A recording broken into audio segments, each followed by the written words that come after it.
Halo teman-teman, terima kasih telah bergabung kembali di channel ini. Bagaimana kabarnya? Semoga teman-teman baik-baik saja dimanapun kalian berada. Film animasi Shinchan Season 3 kini telah menginjak ke episode 8 sampai dengan 10, yang tentunya sangat disayangkan jika kita melewatkan untuk menonton filmnya.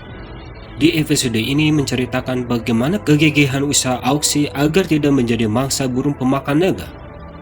Cerita lebih lengkap bisa kalian ketahui dengan menontonnya langsung. Tapi sebelum itu mari simak sinopsis dan ulasannya bersama-sama terlebih dahulu.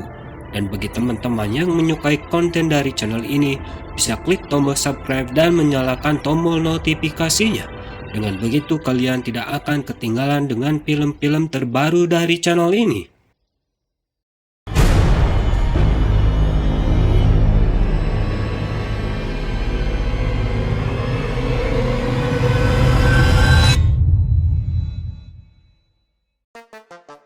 Owling kembali ingin meneruskan aksinya yaitu menolong Aoxy.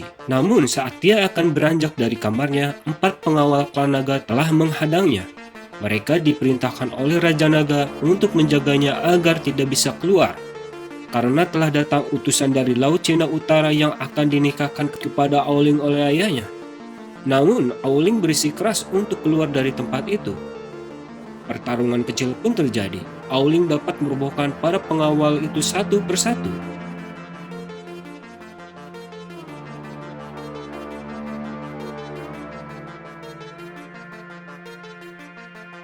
Namun di saat itu juga muncul ayahnya memperingatinya agar jangan sekali-kali berani keluar dari tempatnya. Dengan sekali tamparan, Owling pun tidak berdaya. Kemudian ayahnya itu memerintahkan pengawalnya untuk menjaganya dengan ketat dan menambahkan personil agar dia tidak bisa kabur dari tempat itu. Sementara itu Aoxy yang akan dijadikan santapan burung iblis berusaha keras untuk membuka rantai yang tengah membelenggu kedua tangannya. Lalu Fajar pun mulai menyingsing. Burung iblis itu pun mulai muncul melayang-layang di udara. Aoxy yang tidak mau jadi santapan untuk si burung berusaha mengeluarkan seluruh kemampuannya. Kekuatan Aoxy sedikit demi sedikit mulai meningkat.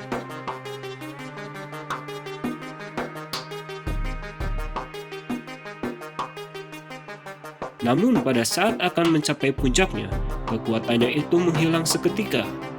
Mengalami hal itu, Aoxy pun tidak mengerti apa yang telah terjadi. Sementara si burung iblis mulai menukik ke arahnya. Lalu dengan semua kemampuannya, Aoxy berusaha melepaskan rantai itu dari tangannya. Tanpa diduga muncul Owling mematahkan rantai yang membelenggu tangan Aoxy dengan kampaknya. Kemudian mereka pun berlari untuk menghindari burung iblis itu. Namun usaha mereka itu sia-sia, si burung iblis sudah tampak di hadapan mereka berdua.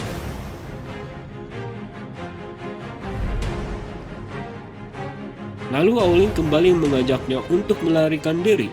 Namun menurut Aoxy mereka tidak mungkin berlari lebih cepat dari burung itu. Jika dia berubah wujud menjadi naga, itu akan membangkitkan insting berburunya. Lalu Aoxy memutuskan baku hantam dengan burung itu. Lalu dia mengingati Owling jika ada kesempatan pergi untuk menyelamatkan diri. Si burung iblis mulai menyerang mereka.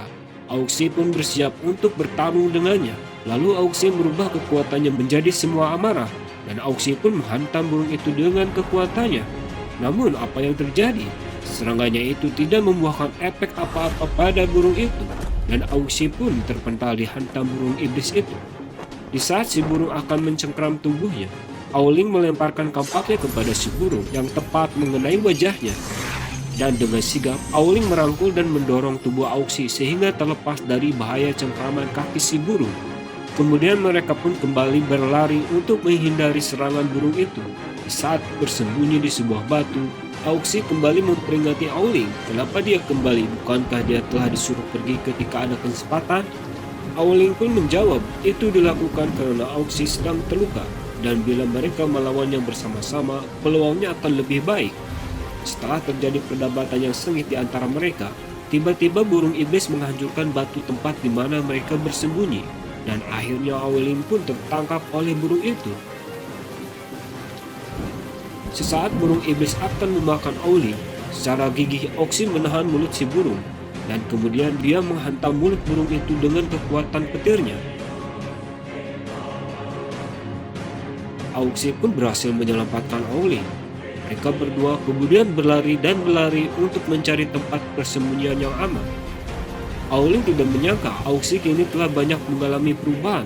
Lalu Auxi mencoba menenangkannya, dia akan mengajaknya menemui Tang Sangchang. Dan Aulin tidak perlu untuk kembali ke Laut Cina Selatan tempat klannya tinggal. Ketika mereka terus berlari, tiba-tiba Aulin hilang dari genggaman Auxi. Dia melihat dengan mata kepalanya sendiri teman semasa kecilnya itu dilahap oleh si burung iblis. Melihat hal tersebut, seketika hati Auxi hancur berkeping-keping dan merasakan sakit yang begitu dalam. Ternyata burung iblis itu tidak hanya satu, tetapi ada 3 burung. Dengan dibaluti api amarah yang memuncak, Auxi mengeluarkan semua kemampuannya dan menghajarnya satu persatu.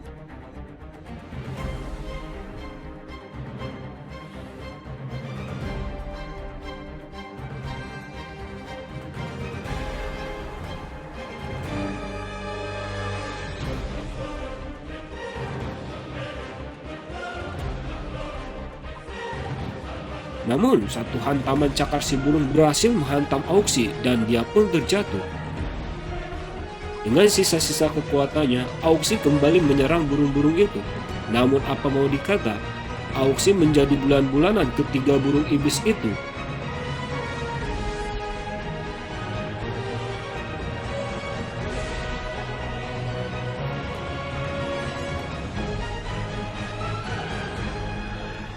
Dan dia pun tidak berdaya.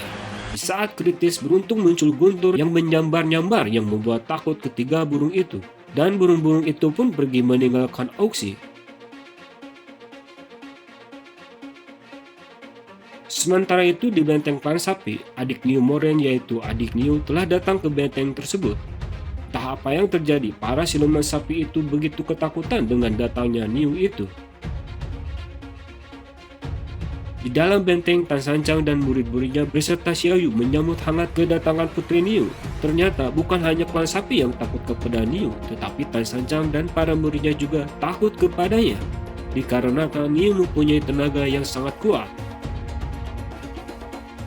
Merasa kurang baik apa yang diidamkan oleh kakaknya untuk Tan Sangchang dan para muridnya, kemudian Niu menyuruh anaknya untuk mengambil satu madu yang baru diseduh. Anak itu pun muncul dengan membawa satu kendi madu. Kemudian Xiaoyu membelai rambut anak itu dikarenakan dirasa sangat lucu. Kemudian Niu memperkenalkan bahwa anak itu adalah anak Sun Wukong dan dirinya. Sontak saja semua yang ada di ruangan itu terkaget-kaget. Begitulah sekilas dari alur cerita film Si Xingji ini. Apakah benar yang dikenalkan oleh Niu itu adalah anaknya Sun Wukong?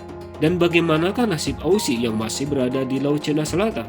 Untuk saran dan kritikan silahkan ditulis di kolom komentar. Dan bagi teman-teman yang ingin menonton filmnya, link film Si Xingji Season 3 episode 8 sampai dengan 10 ada di deskripsi. Terus pantengin channel ini agar kalian tidak ketinggalan dari kelanjutan film ini. Sampai bertemu di episode selanjutnya.